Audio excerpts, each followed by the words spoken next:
ತಿಳಿಸ್ರಿ. ಯಾವ ಕರ್ಮವನ್ನು ಮಾಡುವುದರಿಂದ ಸ್ವರ್ಗ ಪ್ರಾಪ್ತಿಯಾಗತ್ತೆ, ಯಾವ ಯಾವ ಕೆಟ್ಟ ಕೆಲಸಗಳನ್ನು ಮಾಡೋದರಿಂದ ನರಕ ಪ್ರಾಪ್ತಿಯಾಗತ್ತೆ, ಇದನ್ನು ನಮಗೆ ದಯಮಾಡಿ ನಮಗೆ ತಿಳಿಸಬೇಕು ಅಂತ ಭೀಷ್ಮಾಚಾರ್ಯರನ್ನ ಧರ್ಮರಾಜರು ಕೇಳುತ್ತಾರೆ. ಆಗ ಭೀಷ್ಮಾಚಾರ್ಯ ಹೇಳುತ್ತಾರೆ, ನೋಡು, ಯಾವ ಯಾವ ಕರ್ಮಗಳಿಂದ ನಿರಯಂ ಏನ ಗಚ್ಚಂತಿ ಸ್ವರ್ಗಂ ಚೈವಹಿ ತಚ್ಚುಣು, ಯಾವ ಯಾವ ಕರ್ಮವನ್ನು ಮಾಡಿದರೆ ಸ್ವರ್ಗಕ್ಕೆ ಹೋಗುತ್ತಾರೆ, ಯಾವ ಯಾವ ಕರ್ಮವನ್ನು ಮಾಡಿದರೆ ನರಕಕ್ಕೆ ಹೋಗ್ತಾರೆ ಅನ್ನೋದನ್ನು ನಾನು ನಿನಗೆ ಹೇಳ್ತೀನಿ, ಶೃಣು, ಕೇಳು ನೀನು ಅಂತ ಮೊದಲು ಬಾಲಾಹ ಸ್ತ್ರೀಯಶ್ಚ ವಂಚಂತಿ ಸುಭಕ್ತಂ ಚಾಪ್ಯ ಸಾಧನಾಃ ಸ್ವರ್ಗಮಾಯಾಂತಿ ದತ್ತೈಷಾಂ ನಿರಯಾಂ ನೋಪಯಾಂತಿ ತೇ. ಲೋಕದಲ್ಲಿ ಜೀವನೋಪಾಯ ಇರೋದಿಲ್ಲ ಕೆಲವರಿಗೆ, ಅಂದರೆ ಬದುಕೋದಿಕ್ಕೆ ಅವರು ಏನೂ ಸಂಪಾದನೆ ಮಾಡೋದಿಲ್ಲ.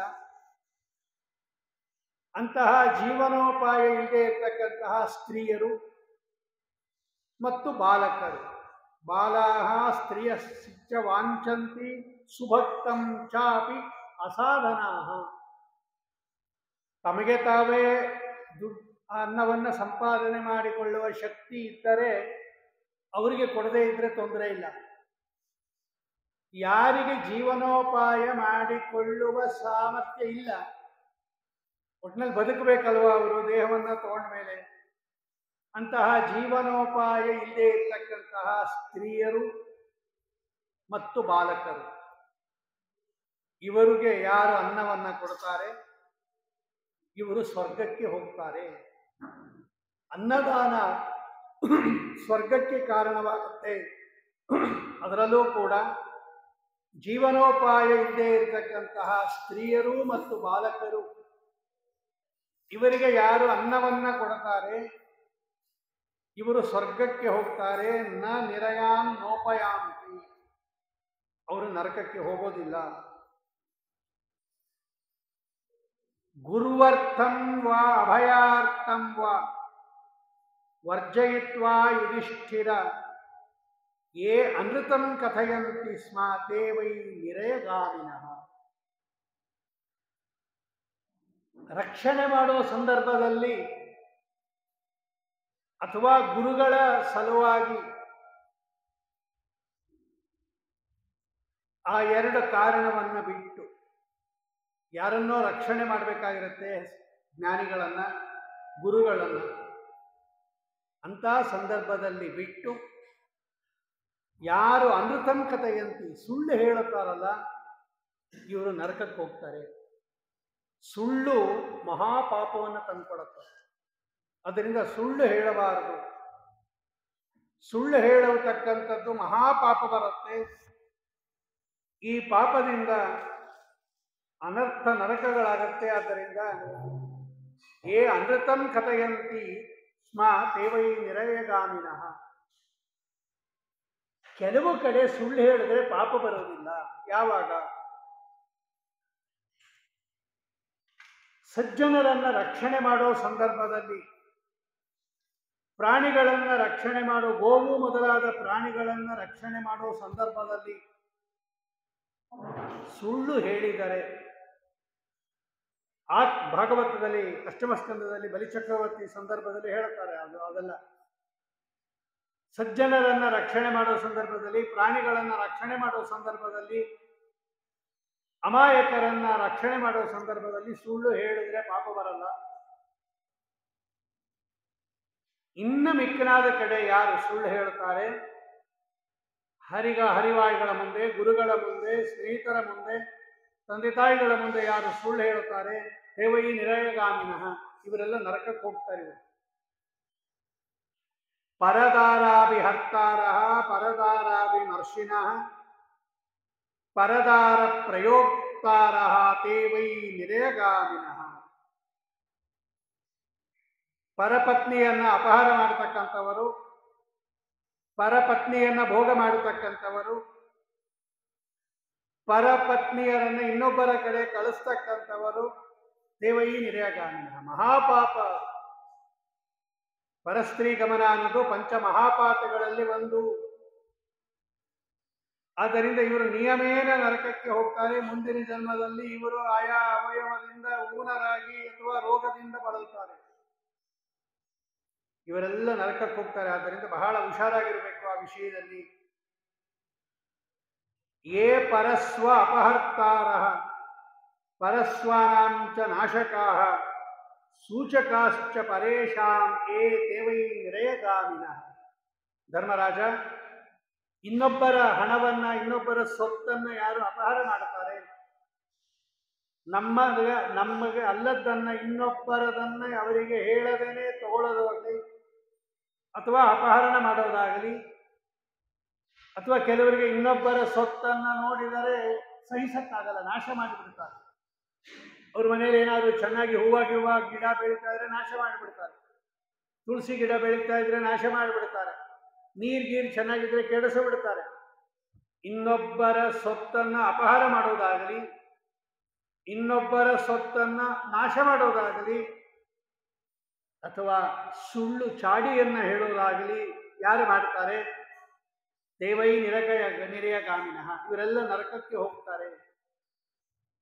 ಆಮೇಲೆ ಪ್ರಪಾಣಾಂಚ ಸಭಾನಾಂಚ ಸಂಕ್ರಮಣಾಂಚ ಭಾರತ. ಯಾರು ಪ್ರಪ ಅಂದ್ರೆ ಅರವಟ್ಟಿಗೆಗಳು.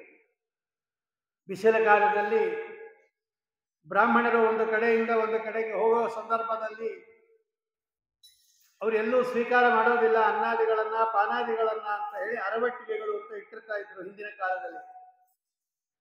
ಅಂತಹ ಅರವಟ್ಟಿಗೆಗಳನ್ನು ಯಾರು ನಾಶ ಮಾಡುತ್ತಾರೆ? ಸಭಾಮಂದಿರ, ಸಾವಿರಾರು ಜನರು ಕೂತು ಪ್ರವಚನಾದಿಗಳನ್ನು ಕೇಳತಕ್ಕಂಥದ್ದು, ಪೂಜಾದಿಗಳನ್ನು ನೋಡ್ತಕ್ಕಂಥದ್ದು, ವಿದ್ವತ್ ಸಭೆಗಳನ್ನು ನಡೆಸ್ತಕ್ಕಂಥ ಸಭೆಯನ್ನ ಯಾರು ನಾಶ ಮಾಡುತ್ತಾರೆ? ಸೇತುವೆಗಳನ್ನ ಯಾರು ನಾಶ ಮಾಡುತ್ತಾರೆ? ಆಗಾರಾಣ ಅಂದ್ರೆ ಮನೆಗಳನ್ನ ಯಾರು ನಾಶ ಮಾಡುತ್ತಾರೆ? ಭೇತ್ತಾರಹ ನರಾಹ ನಿರಯಗಾಮಿನ. ಇವರೆಲ್ಲ ನರಕಕ್ಕೆ ಹೋಗ್ತಾರೆ. ದೇವ ಮಂದಿರಗಳ ಕೆಡಹಿ ನಾ ಮನೆ ಕಟ್ಟಿದೆ ಅಂತ ದಾಸರಾಜ ಹೇಳುತ್ತಾರೆ. ಅರವಟ್ಟಿಗೆಗಳ ಥರಥರದಿ ತೆಗೆದೆ ಅಂತ ದಾಸರಾಜ ಹೇಳ್ತಾರೆ. ಜಗನ್ನಾಥ ದಾಸರು, ಶ್ರೀರಮಣ ತವ ಚರಣ ದೊರಕುವುದು ಹೆಂಗಿನ್ನು ಪರಮ ಪಾಪಿಷ್ಟ ನಾನು. ಅರವಟ್ಟಿಗೆಗಳ ಥರಥರದಿ ನಾ ತೆಗೆದೆ. ಪ್ರಪಾಣಾಂಚ ಸಭಾನಾಂಚ ಸಂಕ್ರಮಣಂಚ ಭಾರತ ಆಗಾರಾಣಂಚ ಭೇತ್ತಾರಹ ನರಾಹ ನಿರಯಗಾಮಿನಃ. ಇನ್ನೊಬ್ಬರು ವಾಸ ಮಾಡತಕ್ಕಂತಹ ಮನೆಗಳನ್ನ, ಸಭಾಮಂದಿರಗಳನ್ನ, ಅರವಟ್ಟಿಗೆಗಳನ್ನ, ಸೇತುವೆಗಳಿರುತ್ತೆ, ಎಲ್ಲ ದಾಟಿಕೊಂಡು ಹೋಗ್ತಾರೆ. ಹಳ್ಳಿಗಳ ಕಡೆ ಒಂದೇ ಒಂದು ಸೇತುವೆ ಇರುತ್ತೆ, ನದಿ ದಾಟಿಕೊಂಡು ಹೋಗ್ತಾರೆ. ಅದನ್ನು ಯಾರು ನಾಶ ಮಾಡ್ತಾರೆ? ಜನಕ್ಕೆ ಉಪಯೋಗಕ್ಕೆ ಬರತಕ್ಕಂತಹ ಪದಾರ್ಥಗಳನ್ನ ಯಾರು ನಾಶ ಮಾಡ್ತಾರೆ? ದೇವೈ ನಿರಯಗಾಮಿನಃ ಇವರು. ಆಮೇಲೆ ಅನಾಥಾಂ ಪ್ರಮದಾಂ ಬಾಲಾಂ ವೃದ್ಧಾಂ ಭೀತಾಂ ತಪಸ್ವಿನೀಂ ವಂಚಯಂತಿ ಏ ನರಾಹ. ಯಾರು ದಿಕ್ಕಿರೋದಿಲ್ಲ ಪಾಪ, ಅನಾಥರಿರ್ತಾರೆ. ಅಥವಾ ಪ್ರಮದ ಅಂದ್ರೆ ಚಿಕ್ಕೋರಾಗಿರ್ತಾರೆ, ಬಾಲ ಅಂದ್ರೆ ಬಾಲಕಿಯರಾಗಿರುತ್ತಾರೆ, ಅಥವಾ ವೃದ್ಧರಾಗಿರುತ್ತಾರೆ, ಅಥವಾ ಭೀತಾಹ ಹೆದರ್ಕೊಂಡ್ಬಿಟ್ಟಿರ್ತಾರೆ, ಅಥವಾ ತಪಸ್ವಿಗಳಾಗಿರ್ತಾರೆ, ಅಥವಾ ದರಿದ್ರರಾಗಿರ್ತಾರೆ. ಇವರನ್ನ ಯಾರು ಮೋಸ ಮಾಡುತ್ತಾರೆ? ದೇವೈ ನಿರಯಗಾಮಿನ. ಇವರೆಲ್ಲ ನರಕಕ್ಕೆ ಹೋಗ್ತಾರೆ. ಗೊತ್ತಾಗೋದಿಲ್ಲ ಕೆಲವರಿಗೆ. ದಡ್ಡರಿರುತ್ತಾರೆ, ಇವ್ರಿಗೇನು ಮಾಡಿದ್ರು ಗೊತ್ತಾಗೋದಿಲ್ಲ ಅಂತ ಹೇಳಿ ಯಾರು ಮೋಸ ಮಾಡ್ತಾರೆ? ಅನಾಥರು ಇರುತ್ತಾರೆ, ಇವರಿಗೆ ಯಾರು ಮೋಸ ಮಾಡ್ತಾರೆ? ಇನ್ನು ಚಿಕ್ಕೋರಾಗಿರುತ್ತಾರೆ, ಅವ್ರಿಗೂ ಗೊತ್ತಾಗೋದಿಲ್ಲ ಪಾಪ, ಅವ್ರಿಗೆ ವ್ಯವಹಾರದ ಬುದ್ಧಿ ಇರೋದಿಲ್ಲ, ಜ್ಞಾನ ಇರೋದಿಲ್ಲ. ಇದನ್ನೇ ದುರುಪಯೋಗ ಪಡಿಸ್ಕೊಂಡು ಯಾರು ಅವರಿಗೆ ಮೋಸ ಮಾಡ್ತಾರೆ? ವೃದ್ಧರು. ಅವ್ರ ಹತ್ರ ಇರ್ತಕ್ಕಂಥದ್ದನ್ನ ಕಸ್ಕೊಂಡು ಓಡೋದಾಗಲಿ, ಅವ್ರು ಓಡಕ್ಕಾಗೋದಿಲ್ಲ. ಅವ್ರ ಹತ್ರ ಇರ್ತಕ್ಕಂಥದ್ದನ್ನ ಯಾರು ತಗೋತಾರೆ ಪದಾರ್ಥವನ್ನ ಬಲಾತ್ಕಾರವಾಗಿ, ಇನ್ನು ಕೆಲವರು ಹೆದರಿಸಿಬಿಡ್ತಾರೆ. ಹೆದರಿಸಿಬಿಟ್ಟು ಯಾರು ಅವರ ಹತ್ರ ಇರ್ತಕ್ಕಂತಹ ಪದಾರ್ಥವನ್ನ ತಗೋತಾರೆ, ಅಪಹಾರ ಮಾಡ್ತಾರೆ.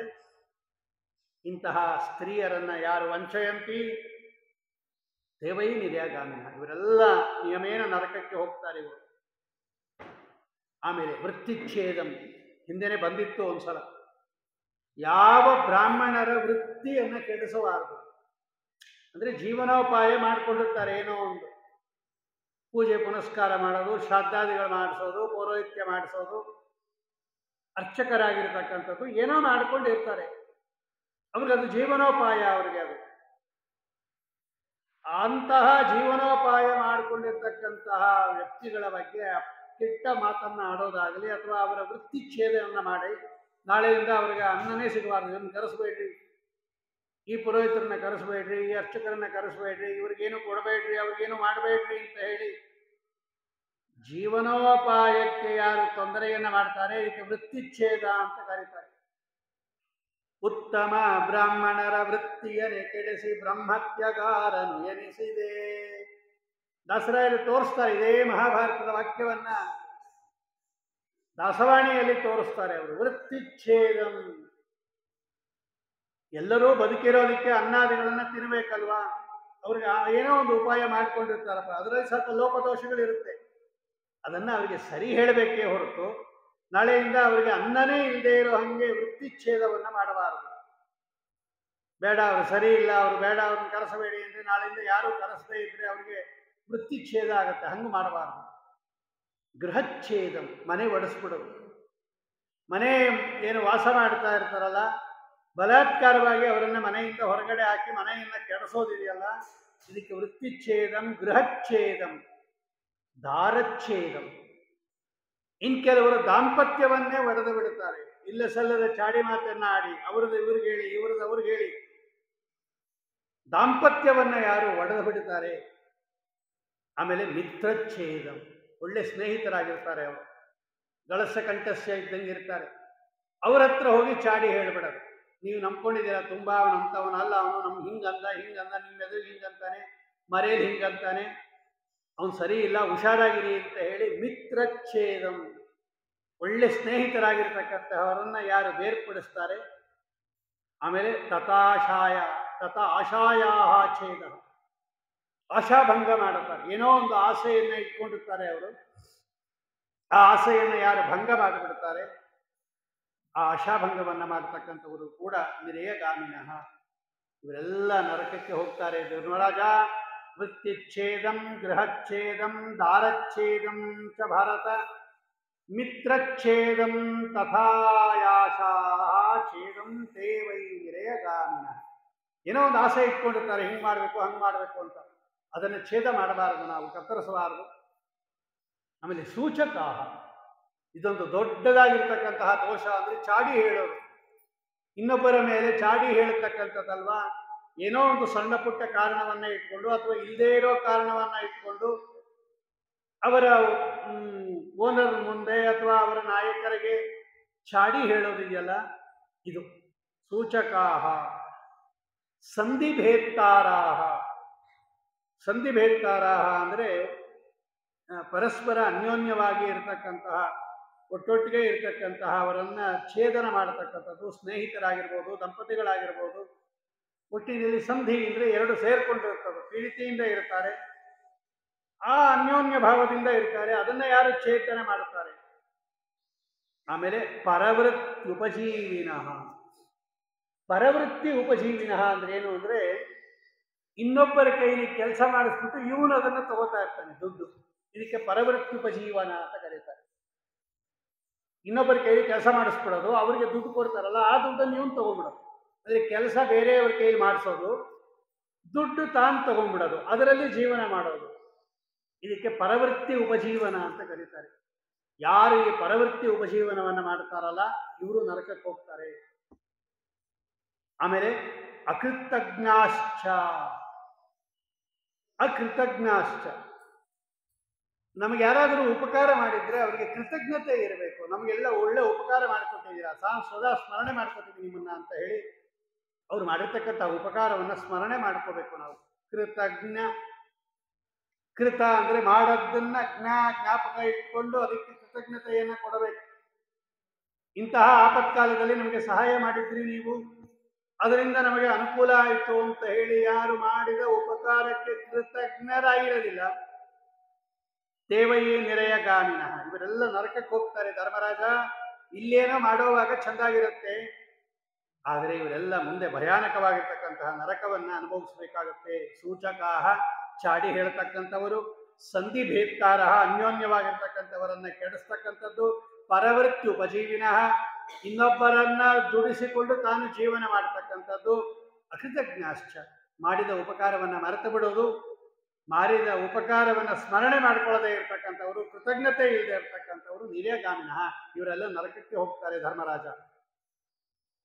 ಪಾಷಂಡಾಹ, ಪಾಷಂಡರು ಅಂದರೆ ವೇದಗಳನ್ನು ನಿಂದನೆ ಮಾಡತಕ್ಕಂಥವರು, ಭಗವಂತನ ಸರ್ವೋತ್ತಮತ್ವವನ್ನು ಹೇಳತಕ್ಕಂತಹ ವೇದಗಳೇನಿದೆ, ಈ ವೇದಗಳನ್ನು ಯಾರು ದ್ವೇಷ ಮಾಡ್ತಾರೆ ಇವರೆಲ್ಲ ಪಾಖಂಡರು ಅಥವಾ ಪಾಷಂಡರು ಅಂತ ಕರೀತಾರೆ. ಈ ಪಾಷಂಡಗಳೆಲ್ಲ ಗರುಡ ಪುರಾಣದಲ್ಲೂ ಇದೆ, ಇದೆಲ್ಲ ಮಹಾಭಾರತದಲ್ಲೂ ಇದೆ. ಪಾಷಂಡಾಹ ದೂಷಣಾಶ್ಚೈವ,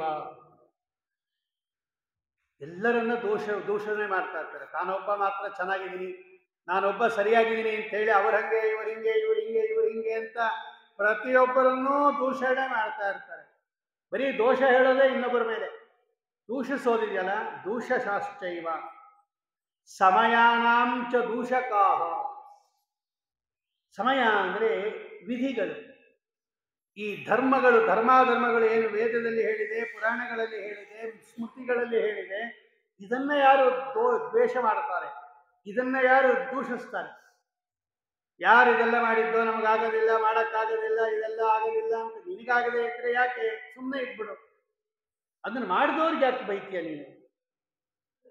ಏನೇನು ವಿಧಿವಿಧಾನಗಳಿದೆ, ಹಿಂಗಿಂಗ್ ಮಾಡಬೇಕು, ಹಿಂಗಿಂಗ್ ಮಾಡಬೇಕು, ಈ ವ್ರತ ಮಾಡಬೇಕು, ಆ ವ್ರತ ಮಾಡಬೇಕು ಅಂತ, ಯಾರು ಇದನ್ನೆಲ್ಲ ಮಾಡಿದ್ದು ದುಡ್ಡು ಖರ್ಚಾಗತ್ತೆ, ಯಾರು ಇದೆಲ್ಲ ಮಾಡಿದ್ದು ಆರೋಗ್ಯ ಹಾಳಾಗತ್ತೆ, ಯಾರು ಇದೆಲ್ಲ ಮಾಡಿದ್ದು ನಮಗೆ ಏಕಾದಶಿ ಉಪವಾಸ ಮಾಡು ಅಂತ ಯಾರು ಹೇಳಿದ್ದು, ವ್ರತ ಮಾಡು ಅಂತ ಯಾರು ಹೇಳಿದ್ದು, ಯಾರು ಮಾಡಿದ್ದು? ಭಗವಂತ ಮಾಡಿರೋದ್ರಿ ಅದೆಲ್ಲ. ಶ್ರುತಿ ಸ್ಮೃತಿ ಹರೇರಾಜ್ಞ. ಇಂಡೈರೆಕ್ಟ್ ಆಗಿ ನಾವು ಭಗವಂತನನ್ನ ಬೈತಾ ಇದ್ದೀವಿ.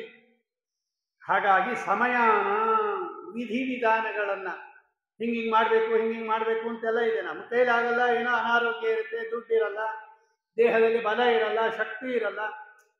ಪರಮಾತ್ಮನ ಹತ್ರ ಕೇಳ್ಕೊಳ್ರಿ, ನಮಗೂ ಶಕ್ತಿ ಕೊಡು, ಮಾಡಿಸು ಅಂತ. ಅದು ಬಿಟ್ಟು ಮಾಡೋರು ಲಕ್ಷಾಂತರ ಜನ ಇರ್ತಾರೆ, ಶ್ರದ್ಧಾಭಕ್ತಿಗಳಿಂದ ಮಾಡೋರು.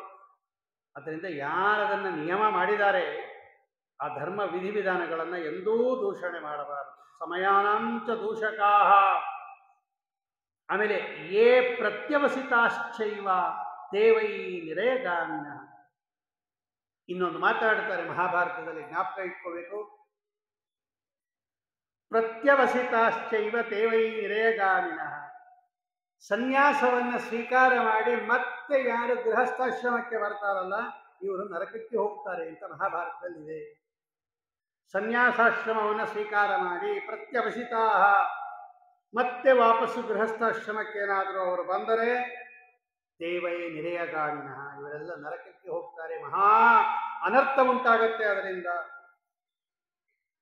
ಆಮೇಲೆ ವಿಷಮೌ ವ್ಯವಹಾರಾಶ್ಚ, ವ್ಯವಹಾರದಲ್ಲಿ ಮೋಸ ಮಾಡತಕ್ಕಂಥವರು, ಒಬ್ಬೊಬ್ಬರಿಗೆ ಒಂದೊಂದು ರೀತಿಯಲ್ಲಿ ಮಾಡತಕ್ಕಂಥದ್ದು. ಈ ವ್ಯಾಪಾರದಲ್ಲಿ ಮೋಸ ಮಾಡತಕ್ಕಂಥವರು. ಆಮೇಲೆ ವಿಷಮಾಶ್ಚೈವ ವೃದ್ಧಿಷು, ಈ ಬಡ್ಡಿ ವ್ಯವಹಾರ ಇದರಲ್ಲಿ ವಿಷಮವನ್ನು ಮಾಡತಕ್ಕಂಥವರು. ಇದಕ್ಕೆ ಬ್ರಾಹ್ಮಣರು ಅದನ್ನು ಮಾಡಿ ಜೀವನ ಮಾಡಲೇಬಾರದು. ಲಾಭೇಶು ವಿಷಮಾಶ್ಚೈವ, ಇಬ್ಬರು ಹಂಚ್ಕೊಂಬಣ ಸಮಯಾಗಿ ಅಂತ ಒಪ್ಪಂದ ಮಾಡ್ಕೊಂಡಿರ್ತಾರೆ. ಆಮೇಲೆ ಬಂದಾಗ ಇವರಿಗೆ ಲೋಭ ಬಂದ್ಬಿಡುತ್ತೆ, ನಿಂಗೆ ಅಷ್ಟೊಂದು ಕೊಡಲ್ಲ ಅಂತ ಹೇಳಿ ಯಾರು ವಿಷಮ ಮಾಡ್ತಾರೆ ಇವರೆಲ್ಲ ವ್ಯವಹಾರದಲ್ಲಿ ವಿಷಮ ಮಾಡತಕ್ಕಂಥವರು, ಬಡ್ಡಿ ವ್ಯವಹಾರದಲ್ಲಿ ವಿಷಮ ಮಾಡತಕ್ಕಂಥವರು, ಲಾಭದ ವಿಷಯದಲ್ಲಿ ವಿಷಮ ಮಾಡತಕ್ಕಂಥವರು, ಇವರೆಲ್ಲ ದೇವೈ ನಿರಯಗಾಮಿನಃ. ಜೂತ, ಯಾರು ಜೂಜಾಡುತ್ತಾರೆ. ನಿಶ್ಚರೀಕ್ಷಾಶ್ಚ ಮಾನವಾಹ, ಪ್ರಾಣಿಹಿಂಸಾ ಪ್ರವೃತ್ತಾಶ್ಚ, ವಿನಾಕಾರಣ ಪ್ರಾಣಿಹಿಂಸೆ ಮಾಡುವುದು ಕೆಲವರಿಗೆ ಅಭ್ಯಾಸ ಆಗಿರುತ್ತೆ. ಯಾರು ಪ್ರಾಣಿಹಿಂಸೆಯನ್ನ ಮಾಡುತ್ತಾರೆ,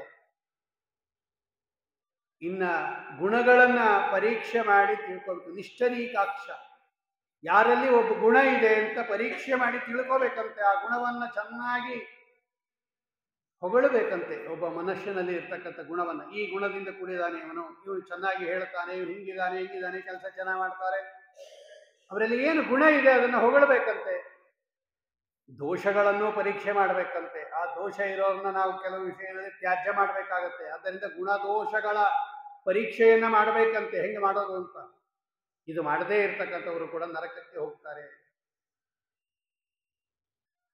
ಕೃತಾಶಂ ಕೃತ ನಿರ್ವೇಶಂ ಕೃತ ಭಕ್ತಂ ಕೃತಶ್ರಯಂ.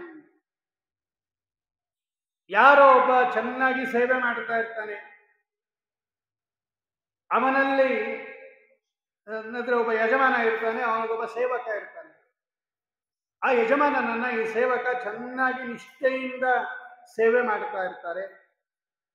ಅಂತಹ ಸೇವಕನನ್ನ ಯಾರು ಯಜಮಾನನಿಂದ ದೂರ ಮಾಡಿಬಿಡ್ತಾರಲ್ಲ, ಇವನು ಇಟ್ಕೋಬೇಡಿ, ಹುಷಾರಾಗಿರಿ ಅವನು ಅಂತ ಹೇಳಿ ಇಲ್ಲ ಸಲ್ಲದ ವಿಷಯವನ್ನ ಹೇಳಿ ಯಾರು ಸ್ವಾಮಿ ಭೃತ್ಯ, ಈ ಸ್ವಾಮಿ ಭೃತ್ಯರನ್ನ ಯಾರು ಬೇರೆ ಮಾಡ್ತಾರಲ್ಲ, ದೇವೈ ನಿರೇಯಗಾಮಿನ, ಇವರು ಹೋಗೇ ಹೋಗ್ತಾರೆ ಅಂತ. ಅದು ವೈ ಅಂತ.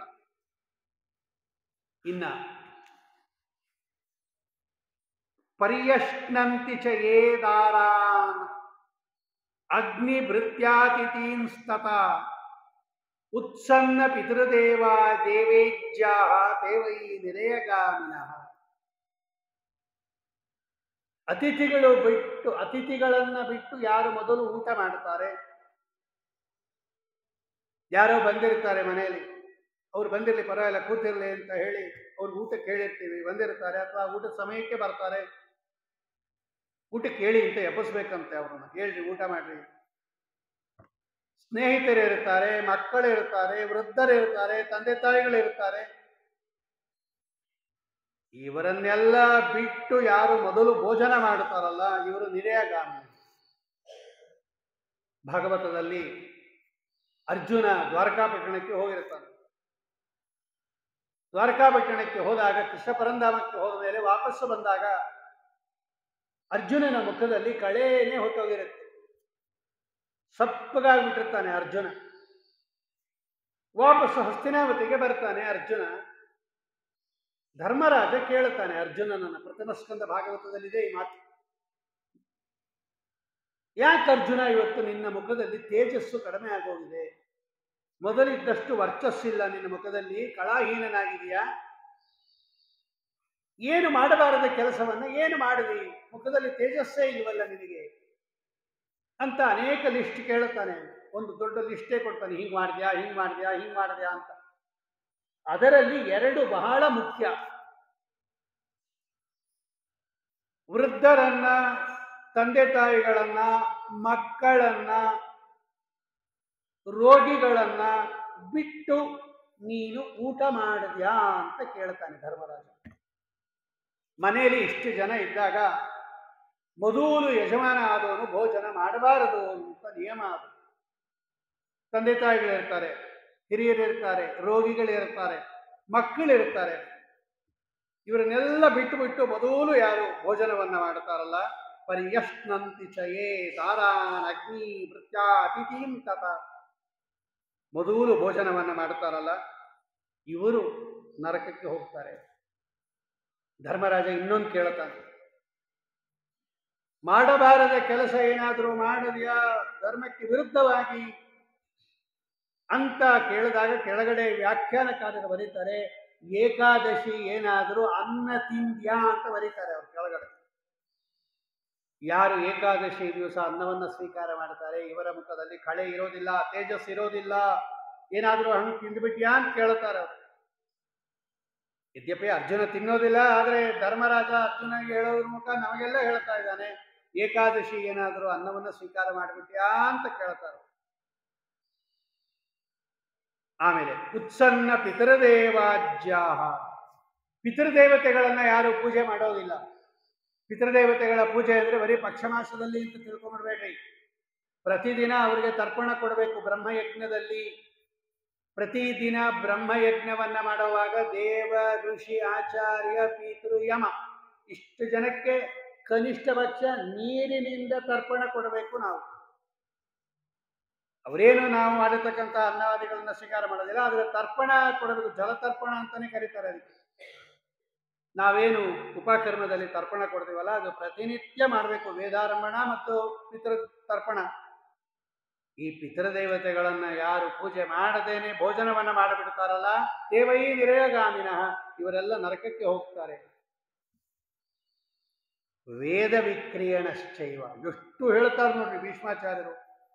ಇದರಲ್ಲಿ ಯಾವುದಾದ್ರೂ ಮಾಡೇ ಇರ್ತೀವಿ ನಾವು, ಅಂಥವರು ಅದನ್ನು ಬಿಡೋದು ಒಳ್ಳೆಯದು, ಮಾಡಬಾರದು ಅಂತನಕ್ಕೇನೆ ಮಹಾಭಾರತಾದಿಗಳನ್ನ ಪುರಾಣಗಳನ್ನ ಕೇಳಬೇಕು ನಾವು. ನಮಗೆ ಗೊತ್ತಿರೋದಿಲ್ಲ, ಮಾಡ್ತಾ ಇರ್ತೀವಿ, ಅಥವಾ ಗೊತ್ತಿದ್ರೂ ಮಾಡ್ತೀವಿ. ಅದರ ಎಷ್ಟು ತೊಂದರೆ ಆಗುತ್ತೆ ಅನ್ನೋದನ್ನು ತಿಳ್ಕೊಂಡು ಮಾಡಬಾರದು ಅದನ್ನ ಅಂತ ಹೇಳಿ ಬಿಡೋದಿದೆಯಲ್ಲ, ಅದಕ್ಕೆ ಗ್ರಂಥಗಳೆಲ್ಲ ಹೊರಟಿರೋದು. ಇದನ್ನೇ ಧರ್ಮ ಸ್ಥಾಪನೆ ಅಂತ ಕರೆದಿರೋದು ಭಗವಂತ. ವೇದ ವಿಕ್ರಿಯಣಶ್ಚೈವ, ಮಾರ್ಕೋಬೋದು. ವೇದವನ್ನ ಯಾರು ಮಾರ್ಕೋತಾರೆ ಅಂದ್ರೆ ವೇದಾಧ್ಯಯನವನ್ನ ಮಾಡಿರ್ತಕ್ಕಂಥ ವ್ಯಕ್ತಿ. ನಿಮ್ಮ ಮನೇಲಿ ಪಾರಾಯಣ ಮಾಡ್ತೀವಿ, ಎಷ್ಟು ದುಡ್ಡು ಕೊಡ್ತೀರಾ? ನಿಮ್ಮ ಮನೇಲಿ ಪುರಾಣ ಹೇಳ್ತೀವಿ, ಎಷ್ಟು ದುಡ್ಡು ಕೊಡ್ತೀರಾ? ನಿಮ್ಮ ಮನೇಲಿ ಪ್ರವಚನ ಮಾಡ್ತೀವಿ, ಎಷ್ಟು ದುಡ್ಡು ಕೊಡ್ತೀರಾ?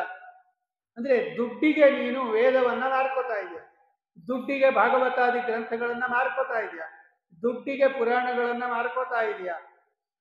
ಪುರೋಹಿತರಿಗಾಗಲಿ, ಅರ್ಚಕರಿಗಾಗಲಿ, ಅಥವಾ ಈ ಪಾರಾಯಣ ಮಾಡೋರಿಗಾಗಲಿ, ಪ್ರವಚನ ಮಾಡೋರಾಗ್ಲಿ, ಯಾರು ಮೊದಲು ದುಡ್ಡನ್ನ ಮಾತಾಡ್ಬಿಡ್ತಾರೆ, ಇದೆಲ್ಲ ವೇದ ವಿಕ್ರಯ ಅಂತ ಕರೀತಾರೆ. ಎಷ್ಟು ಪವಿತ್ರವಾದ ವಸ್ತು ಅದು, ಮೋಕ್ಷವನ್ನು ತಂದು ಕೊಡ್ತಕ್ಕಂತಹ ಸಾಮರ್ಥ್ಯ ಇರತಕ್ಕಂಥದ್ದು. ಅದನ್ನ ಯಾರು ವಿಕ್ರಿಯ ಮಾರಿಬಿಡ್ತಾರಲ್ಲ ದುಡ್ಡಿಗೋಸ್ಕರ, ದೇವೈ ನಿರಯಗಾಮಿನ, ಇವರೆಲ್ಲ ನರಕಕ್ಕೆ ಹೋಗ್ತಾರೆ.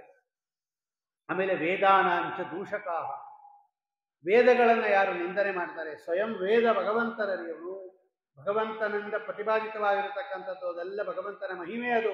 ಅಂತಹ ವೇದವನ್ನು ಯಾರು ಘೋಷಣೆ ಮಾಡ್ತಾರೆ. ಆಮೇಲೆ ವೇದಾನಾಂಚ ಏತೇವೈ ನಿರಯಗಾಮಿನಃ, ಇವರೆಲ್ಲ ನರಕಕ್ಕೆ ಹೋಗ್ತಾರೆ. ಆಮೇಲೆ ಚಾತುರಾಶ್ಯಾಮ್ಯ ಬಾಹ್ಯಾಶ್ಚ, ಯಾರು ವರ್ಣಾಶ್ರಮ ಧರ್ಮಗಳನ್ನ ಪಾಲನೆ ಮಾಡೋದಿಲ್ಲ, ಅವನು ಬ್ರಹ್ಮಚಾರಿ ಆಗಿರ್ಬೋದು, ಗೃಹಸ್ಥ, ವಾನಪ್ರಸ್ಥ, ಸನ್ಯಾಸಿ, 4 ಆಶ್ರಮಗಳಲ್ಲಿ ಯಾರು ಯಾವ ಆಶ್ರಮದಲ್ಲಿರ್ತಾರೆ ಅವರಿಗೆ ಇಂತಿಂಥ ಕರ್ಮಗಳನ್ನು ಮಾಡಬೇಕು ಅಂತ ಭಾಗವತದಲ್ಲಿದೆ, ಸಪ್ತಮ ಸ್ಕಂದದಲ್ಲಿದೆ, ಏಕಾದಶ ಸ್ಕಂದದಲ್ಲಿದೆ.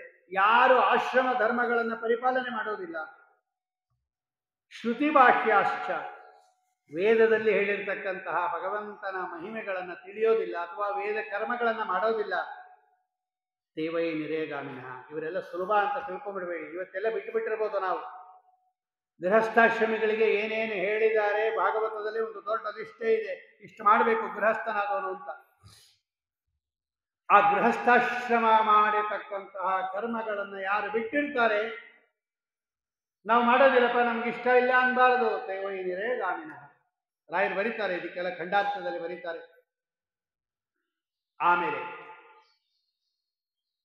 ಇವತ್ತು ನಾವು ಏನೇನು ಮಾಡ್ತಾ ಇದ್ದೀವಿ ಎಲ್ಲ ಪಾಪ ಸಾಧನ ಅನ್ನೋದು ಜ್ಞಾಪಕ ಇಟ್ಕೊಳ್ಳಿ. ಕೇಶ ವಿಕ್ರಿಯಣಾಹ, ಕೂದಲನ್ನ ಯಾರು ಮಾರ್ತಾರಲ್ಲ ಇವರು ನರಕಕ್ಕೆ ಹೋಗ್ತಾರೆ. ದಿನಾಗ್ಲೂ ಬೆಳಗ್ಗೆ ಆದ್ರೆ ಕೂದಲು ಕೊಡಿ ಕೂತ್ಕೊ ಬರ್ತಾರಲ್ಲ, ಕೊಟ್ಟು ಬಿಡ್ತಾರೆ, ದುಡ್ಡು ಇಸ್ಕೋತಾರಲ್ಲ ಇವರು. ಕೇಶ ವಿಕ್ರಿಯಣಾಹ, ಯಾರು ಕೂದಲನ್ನ ಮಾರುತ್ತಾರೆ. ವಿಷ ವಿಕ್ರಿಯಾಣಾಹ, ವಿಷವನ್ನ ಮಾರುತ್ತಾರೆ. ಮನೆಯಲ್ಲಿ ವಿಷವನ್ನ ತಯಾರು ಮಾಡಿ ಮಾರಿಬಿಡೋದು, ಅವನು ಅದನ್ನು 100 ಜನಕ್ಕೆ ಹಂಚುತ್ತಾನೆ, ಅಷ್ಟು ಜನದ ಪ್ರಾಣ ಹೋಗುತ್ತೆ. ಅದು ವಿಷವನ್ನ ಯಾರು ಮಾರ್ತಾರೆ. ಕ್ಷೀರ ವಿಕ್ರಯಾಶ್ಚ, ಹಾಲನ್ನ ಯಾರು ಮಾರುತ್ತಾರೆ, ದೇವೈ ನಿರಯಗಾಮಿನಃ. ಇದೆಲ್ಲ ದಾನ ಕೊಡುವ ವಸ್ತುಗಳು. ಇದು ಕೇಶ ವಿಕ್ರಿಯಕ ರಾಜನ್ ವಿಷ ವಿಕ್ರಿಯಾಶ್ಚಯೇ ಕ್ಷೀರ ವಿಕ್ರಯಾಶ್ಚೈವ ದೇವೈ ನಿರಯಗಾಮಿನಃ. ಇನ್ನ ಬ್ರಾಹ್ಮಣಾನಾಂ ಗವಾಂ ಚೈವ ಕನ್ಯಾನಾಂ ಚ ಯುಧಿಷ್ಠಿರ ಯೇ ಅಂತರಂ ಯಾಂತಿ ಕಾರ್ಯೇಷು ದೇವೈ ನಿರಯಗಾಮಿನಃ. ಇಬ್ಬರು ಬ್ರಾಹ್ಮಣರ ಮಧ್ಯದಲ್ಲಿ ಹೋಗಬಾರದು. ಯಾವುದೋ ಬೇರೆ ಅವಸರದ ಕಾರ್ಯ ಇದ್ರೆ ತೊಂದರೆ ಇಲ್ಲ, ನಮ್ಮ ಸ್ವಂತ ಕಾರ್ಯ ಮಾಡೋವಾಗ ಈ ಮಠಗಳಲ್ಲಿ ಇಬ್ಬರು ಬ್ರಾಹ್ಮಣ ಕೂತಿರಿ ಎಪ್ಸಕ್ಕಾಗಲ್ಲ. ಹಂಗೆ ಮಠಗಳಲ್ಲಿ ಬಿಡ್ರಿ, ದೊಡ್ಡ ದೊಡ್ಡ ಸಮಾರಂಭಗಳಲ್ಲದೆ ಮನೆ ಕಾರ್ಯ, ಅದಕ್ಕೆ ಅವ್ರು ಹೇಳ್ತಾರೆ ಯಾಂತಿ ಕಾರ್ಯೇಶು, ತಮ್ಮ ಸ್ವಂತ ಕಾರ್ಯದಲ್ಲಿ ಹೋಗುವಾಗ ಇಬ್ಬರು ಬ್ರಾಹ್ಮಣರ ಮಧ್ಯದಲ್ಲಿ ಹೋಗಬಾರದು. ಗಂಡ ಹೆಂಡತಿಯರ ಮಧ್ಯದಲ್ಲಿ ಹೋಗಬಾರದು, ಗುರು ಶಿಷ್ಯರ ಮಧ್ಯದಲ್ಲಿ ಹೋಗಬಾರದು. ಪಾಠ ಹೇಳ್ಕೊಡ್ತಿರ್ತಾರೆ ನೋಡಿ, ಇಲ್ಲಿ ಗುರುಗಳು ಕೂತಿರ್ತಾರೆ, ಅಲ್ಲಿ ಶಿಷ್ಯ ಕೂತಿರ್ತಾರೆ, ಹಂಗೆ ಮಧ್ಯ ಹೋಗಬಾರ್ದು. ಗಂಡ ಹೆಂಡತಿ ಇರ್ತಾರಲ್ಲ ಅವರ ಮಧ್ಯದಲ್ಲಿ ಹೋಗಬಾರದು.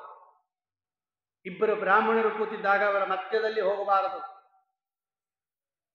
ಈ ಎರಡು ಹಸುಗಳ ಮಧ್ಯದಲ್ಲಿ ಹೋಗಬಾರದು, ಎರಡು ನಾಯಿಗಳ ಮಧ್ಯದಲ್ಲಿ ಹೋಗಬಾರದು.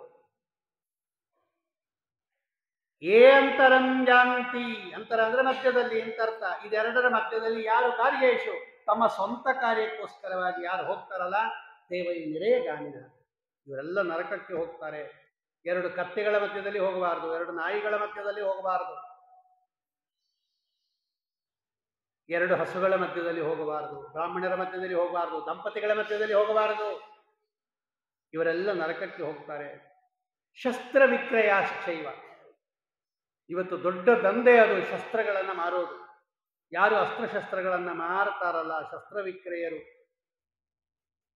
ಮಾಡುವವರು ಮಾರುವವರು, ಕರ್ತಾರಶ್ಚ, ವೆಪನ್ ತಯಾರು ಮಾಡೋರು, ಶಸ್ತ್ರಗಳನ್ನು ಮಾರತಕ್ಕಂಥವರು.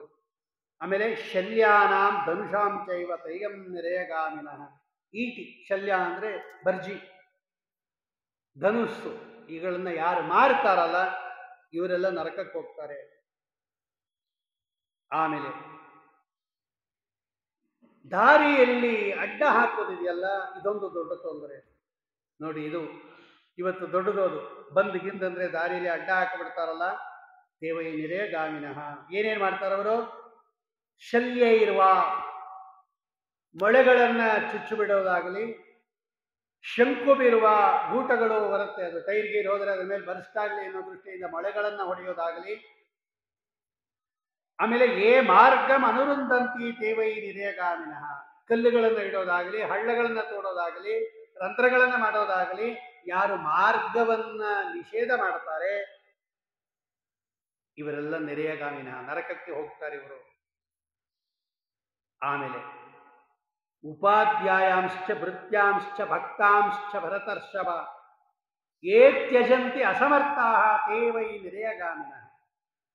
ಉಪಾಧ್ಯಾಯರನ್ನ ಯಾರು ಬಿಟ್ಟು ಬಿಡ್ತಾರೆ, ಅಶಕ್ತರಾಗಿರ್ತಕ್ಕಂಥ ಉಪಾಧ್ಯಾಯರನ್ನ ಯಾರು ಪೋಷಣೆ ಮಾಡದೆ ಬಿಟ್ಟು ಬಿಡ್ತಾರೆ, ಅಶಕ್ತರಾಗಿರ್ತಕ್ಕಂತಹ ಭೃತ್ಯರನ್ನ ಯಾರು ಬಿಟ್ಟು ಬಿಡ್ತಾರೆ, ಬೇಕಾದಷ್ಟು ದುಡಿಸ್ಕೊಂಡ್ಬಿಡ್ತಾರೆ ಅವ್ರ ಕೈಲಿ, ಅವ್ರಿಗೆ ಶಕ್ತಿ ಇಲ್ಲ ಅಂದಮೇಲೆ ಕಳಿಸಿಬಿಡ್ತಾರೆ ಅವ್ರು, ನೀವು ಪ್ರಯೋಜನ ಇಲ್ಲ ಹೊಟ್ಟೋಗಿ ಅಂತ. ಅಶಕ್ತರಾದ ಭೃತ್ಯರನ್ನ, ಅಶಕ್ತರಾದ ಉಪಾಧ್ಯಾಯರನ್ನ, ಏ ತ್ಯಜಂತಿ ಭಕ್ತರನ್ನ, ಏ ತ್ಯಜಂತಿ ದೇವೈ ನಿರೇಗಾಮಿನಃ.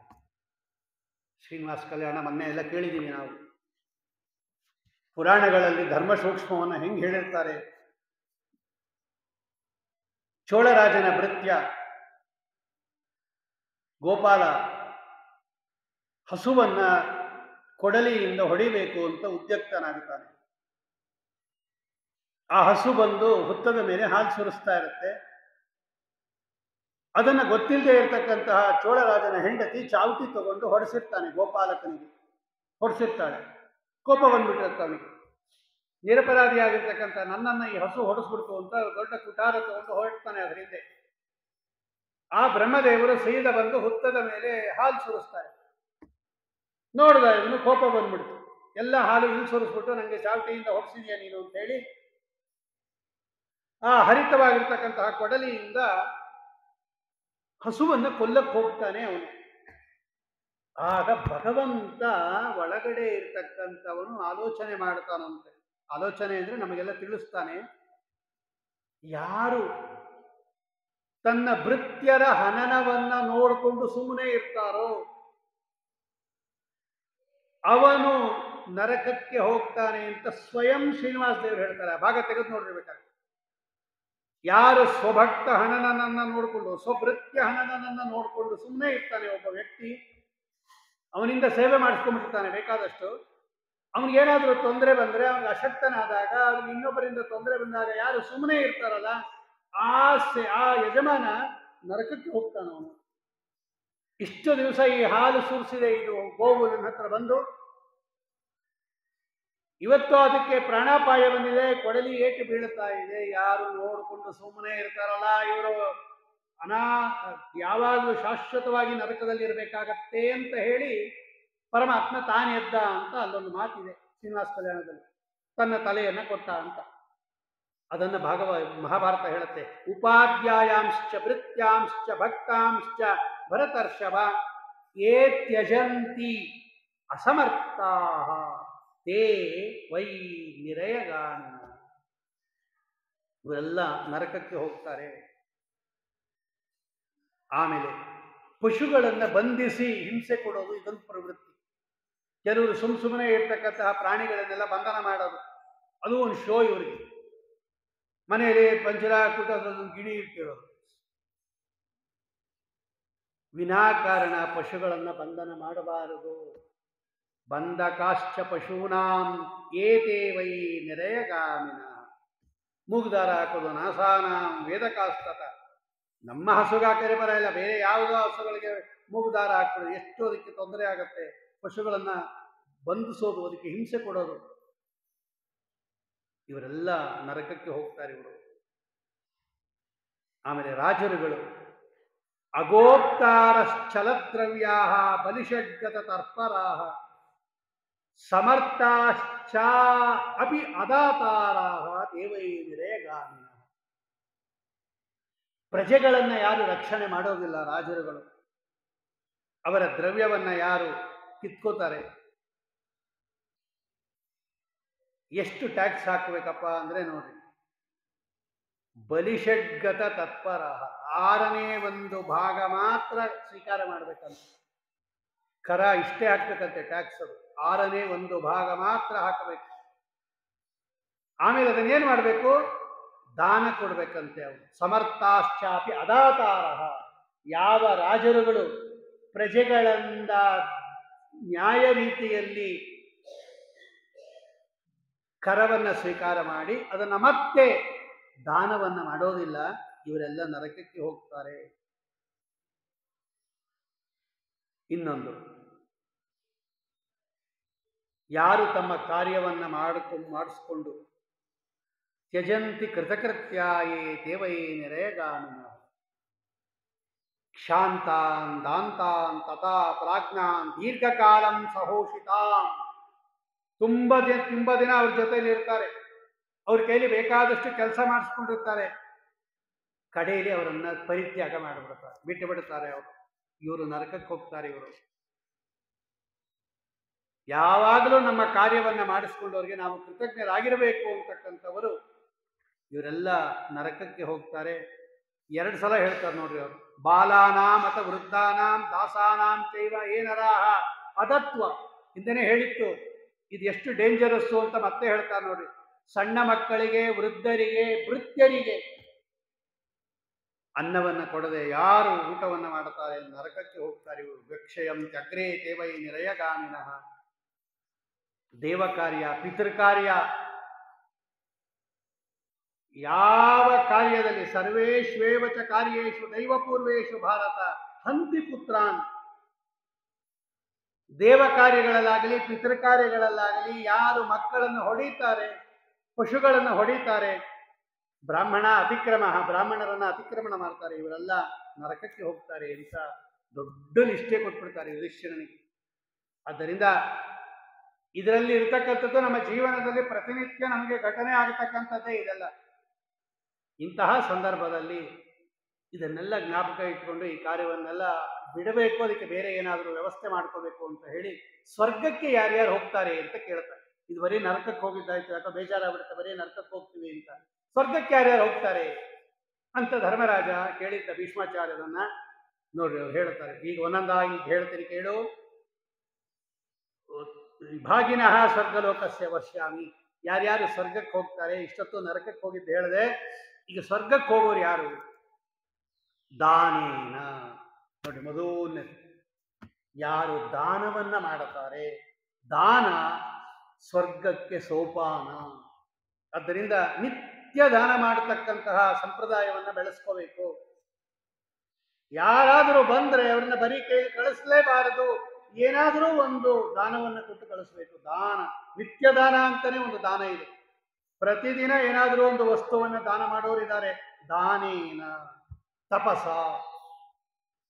ತಪಸ್ಸು, ವ್ರತಾದಿಗಳನ್ನು ಮಾಡೋದರಿಂದ ಪಾಠ ಪ್ರವಚನಾದಿಗಳನ್ನ ಮಾಡೋದ್ರಿಂದ ಸ್ವರ್ಗಕ್ಕೆ ಹೋಗ್ತಾರೆ. ಇದು ತದ್ದಿ ತಪಃ, ಪಾರಾಯಣ, ಪ್ರವಚನ, ಜಪ, ಈ ಮೂರನ್ನ ಯಾರು ಮಾಡ್ತಾರಲ್ಲ ಇವರು ಸ್ವರ್ಗಕ್ಕೆ ಹೋಗ್ತಾರೆ ಇವರು. ಆಮೇಲೆ ಧರ್ಮಂ ಅನುವರ್ತಂತೆ, ಧರ್ಮಾಚರಣೆಯನ್ನ ಯಾರು ಮಾಡುತ್ತಾರೆ, ಸತ್ಯವಾದಿಗಳು ಯಾರಾಗಿರುತ್ತಾರೆ, ಧರ್ಮಾಚರಣೆಯನ್ನ ಯಾರು ಮಾಡ್ತಾರೆ ಇವರು ಸ್ವರ್ಗಕ್ಕೆ ಹೋಗ್ತಾರೆ. ಗುರು ಶುಶ್ರೂಷವಿಹಿ, ಗುರು ಸೇವಾವನ್ನ ಯಾರು ಮಾಡುತ್ತಾರೆ, ಇನ್ನೊಂದು ಪ್ರತಿಗ್ರಹವನ್ನ ಮಾಡದೆ ಯಾರು ಜೀವನ ಮಾಡುತ್ತಾರೆ, ಇನ್ನೊಬ್ಬರಿಂದ ಏನೂ ಅಪೇಕ್ಷೆ ಪಡದೆ, ಇನ್ನೊಬ್ಬರಿಂದ ಏನೂ ತಗೊಳ್ಳದೆ ಯಾರು ಜೀವನವನ್ನ ಮಾಡ್ತಾರಲ್ಲ, ವಿದ್ಯಾ ತಪಸ್ಸಿನಿಂದ ಬಂದಿರಬೇಕು. ಪ್ರತಿಗ್ರಹ ನಿಸ್ನೇಹ, ಯಾರಾದರೂ ಕೊಡ್ತೀನಿ ಅಂತ ಬಂದ್ರೆ ಯಾರು ಸ್ವೀಕಾರ ಮಾಡದೆ ಜೀವನ ಮಾಡ್ತಾರಲ್ಲ, ಪ್ರತಿಗ್ರಹ ರಹಿತ ಜೀವನ ಇದೆಯಲ್ಲ, ಇದು ಸ್ವರ್ಗಕ್ಕೆ ಕಾರಣ ಇದು. ಆಮೇಲೆ ಧೈರ್ಯಶಾಲಿಗಳು, ಧರ್ಮ ಕಾರ್ಯೇಷು ಚ ಕುಂಠಿತಾಃ, ಯಾವುದಾದ್ರೂ ಧರ್ಮ ಕಾರ್ಯದಲ್ಲಿ ಆಸಕ್ತಿ ಇರಬೇಕಂತೆ, ನಮ್ಗೆ ಏನಾದರೂ ಒಂದು ಧರ್ಮ ಕಾರ್ಯ ಮಾಡ್ತಾನೆ ಇರಬೇಕಂತೆ. ಮಂಗಲಾಚಾರ, ಶುಭವಾಗಿರ್ತಕ್ಕಂಥ ಆಚಾರಗಳನ್ನು ಯಾರು ಇಟ್ಕೊಡ್ತಾರಲ್ಲ ಇವರೆಲ್ಲ ಸ್ವರ್ಗಕ್ಕೆ ಹೋಗ್ತಾರೆ. ನಿವೃತ್ತಾಹ ಮಧು ಮಾಂಸೇಭ್ಯ, ಯಾರು ಮಾಂಸವನ್ನು ಸ್ವೀಕಾರ ಮಾಡೋದಿಲ್ಲ, ಯಾರು ಮದ್ಯವನ್ನು ಸ್ವೀಕಾರ ಮಾಡೋದಿಲ್ಲ, ಯಾರು ಪರಪತ್ನಿಯರನ್ನು ಸ್ವೀಕಾರ ಮಾಡೋದಿಲ್ಲ, ನಿವೃತ್ತಾಶ್ಚ ಮದ್ಯೇಭ್ಯ ನರಹ ಸ್ವರ್ಗಾಗಾಮಿನಃ, ಇವರೆಲ್ಲ ಸ್ವರ್ಗಕ್ಕೆ ಹೋಗ್ತಾರೆ. ಆಶ್ರಮಾಣಾಂಚ ಕರ್ತಾರಃ, ಯಾರು ಆಶ್ರಮಗಳನ್ನು ನಿರ್ಮಾಣ ಮಾಡುತ್ತಾರೆ, ಯಾರು ದೇಶಗಳನ್ನು ನಿರ್ಮಾಣ ಮಾಡ್ತಾರೆ, ಯಾರು ನಗರಗಳನ್ನು ನಿರ್ಮಾಣ ಮಾಡ್ತಾರೆ, ಇವರೆಲ್ಲ ಸ್ವರ್ಗಕ್ಕೆ ಹೋಗ್ತಾರೆ. ವಸ್ತ್ರಾಭರಣ ದಾತಾರಃ, ಕೆಲವೆಲ್ಲ ಕಷ್ಟ ಇರುತ್ತೆ, ಕೆಲವೆಲ್ಲ ಸುಲಭ ಇರುತ್ತೆ. ಸುಲಭ ಇರೋದು ಮಾಡ್ಕೋಬಹುದಲ್ವ, ಏನು ತೊಂದರೆ ಇಲ್ಲ. ವಸ್ತ್ರ ಆಭರಣ ದಾತಾರ, ಯಾರು ವಸ್ತ್ರದಾನ ಮಾಡ್ತಾರೆ, ಆಭರಣ ದಾನ ಮಾಡ್ತಾರೆ. ಭಕ್ಷ್ಯ ಪಾನ ಅನ್ನದಾನ ಕರ್ತಾರ, ಅನ್ನದಾನ ಯಾರು ಮಾಡ್ತಾರೆ, ಪಾನ ಹಾಲು ನೀರು ಮಜ್ಜಿಗೆ ಇತ್ಯಾದಿಗಳನ್ನು ಯಾರು ದಾನ ಮಾಡ್ತಾರೆ. ಕುಟುಂಬ ದಾನ ಅಂತಾನೆ ಕರೀತಾರೆ. ಒಂದು ಕುಟುಂಬಕ್ಕೆ ಬೇಕಾಗತಕ್ಕಂಥ ಸಮಸ್ತ ಪದಾರ್ಥಗಳನ್ನ ಕೊಡೋದಕ್ಕೆ ಕುಟುಂಬ ದಾನ ಅಂತ ಕರೀತಾರೆ. ಇವರು ಯಾರು ಮಾಡ್ತಾರಲ್ಲ ಇವರೆಲ್ಲ ಸ್ವರ್ಗಕ್ಕೆ ಹೋಗ್ತಾರೆ. ಇನ್ನ ಮಾತರಂ ಪಿತರಂ ಚೈವ ಶುಶ್ರೂಂತಿ ಜಿತೇಂದ್ರಿಯಾ, ತಂದೆ ತಾಯಿಗಳ ಸೇವೆಯನ್ನ ಯಾರು ಮಾಡುತ್ತಾರೆ, ಸಹೋದರರಲ್ಲಿ ಯಾರು ಸ್ನೇಹವನ್ನ ಹೊಂದಿರುತ್ತಾರೆ, ಭ್ರಾತೃಣಾಂ ಚೈವ ಸಸ್ನೇಹ ತೇ ಸ್ವರ್ಗಗಾಮಿನಃ, ಇವರೆಲ್ಲ ಸ್ವರ್ಗಕ್ಕೆ ಹೋಗ್ತಾರೆ ಇವರು. ಆಮೇಲೆ ಸಹಸ್ರ ಪರಿವೇಷ್ಟಾರ, ಜ್ಞಾಪಕ ಇಟ್ಕೊಳ್ರಿ, ಇದೊಂದು ಮಾತ್ರ ಜ್ಞಾಪಕ ಇಟ್ಕೋಬೇಕು, ಯಾರು ಬಡಿಸ್ತಾರಲ್ಲ ಇವರೆಲ್ಲ ಸ್ವರ್ಗಕ್ಕೆ ಹೋಗ್ತಾರಂತೆ. ದುಡ್ಡು ಇಸ್ಕೋಬಾರ್ದು ಅಷ್ಟೇ. ಆಮೇಲೆ ಯಾರು ಪಂಕ್ತಿಯಲ್ಲಿ ಕೂತಿರೋರಿಗೆ ಬಡಿಸ್ತಾರೆ, ಬಡಿಸಿದ್ರೆ ಸ್ವರ್ಗ ಆಗತ್ತೆ, ಮಹಾಭಾರತ ಹೇಳ್ತಾ ಇದೆ. ಸಹಸ್ರ ಪರಿವೇಷ್ಟಾರ, ಸಾವಿರಾರು ಜನ ಸೇರಿರ್ತಕ್ಕಂಥ ಕಾಲದಲ್ಲಿ ಯಾರು ಸ್ವಯಂ ಪ್ರೇರಿತರಾಗಿ ಮಾಡಿರ್ತಕ್ಕಂಥ ಅಡಿಗೆಯನ್ನು ಯಾರು ಬಡಿಸ್ತಾರೆ ಇವರು ಸ್ವರ್ಗಕ್ಕೆ ಹೋಗ್ತಾರೆ. ತ್ರಾತಾರಶ್ಚ, ಆಮೇಲೆ ಸುವರ್ಣದಾತಾರ, ಗವಾಂ ದಾತಾರ, ಯಾನಾನಾಂ ದಾತಾರ ತೇ ಸ್ವರ್ಗಗಾಮಿನಃ, ಯಾರು ಬಂಗಾರವನ್ನ ದಾನ ಮಾಡ್ತಾರೆ, ಯಾರು ಗೋದಾನವನ್ನ ಮಾಡ್ತಾರೆ, ಯಾರು ವಾಹನಗಳನ್ನ ದಾನ ಮಾಡ್ತಾರೆ ಇವರೆಲ್ಲ ಸ್ವರ್ಗಕ್ಕೆ ಹೋಗ್ತಾರೆ. ಆಮೇಲೆ ವಸ್ತ್ರಾಭರಣ, ಕನ್ಯೆಯರಿಗೆ, ಈ ಕೆಲವರು ಮದುವೆ ಮಾಡ್ತೀನಿ ನಮಗೆ ಏನೂ ಇಲ್ಲ ಇಲ್ಲ ಕೊಡ್ರಿ ಕೇಳ್ತಾರಲ್ಲ, ವಿವಾಹಕ್ಕೆ ಯೋಗ್ಯರಾಗಿರ್ತಕ್ಕಂತಹ ಭೃತ್ಯರ ಕನ್ಯೆಯರು ಯಾರಾದರೂ ಇದ್ರೆ ಅವ್ರಿಗೆ ವಸ್ತ್ರಾದಿಗಳನ್ನ ದಾನ ಮಾಡಬೇಕಂತೆ, ಇವರು ಸ್ವರ್ಗಕ್ಕೆ ಹೋಗ್ತಾರೆ. ಯಾರು ಮನೆ ಕಟ್ಟಿಸ್ಕೊಡ್ತಾರೆ, ಉದ್ಯಾನ ಕಟ್ಟಿಸ್ಕೊಡ್ತಾರೆ, ಬಾವಿ ತೋರಿಸ್ಕೊಡ್ತಾರೆ, ತೋಟ ಮಾಡಿಸ್ಕೊಡ್ತಾರೆ, ಸಭೆಗಳನ್ನು ಮಾಡಿಕೊಡ್ತಾರೆ, ಇವರೆಲ್ಲ ಸ್ವರ್ಗಕ್ಕೆ ಹೋಗ್ತಾರೆ.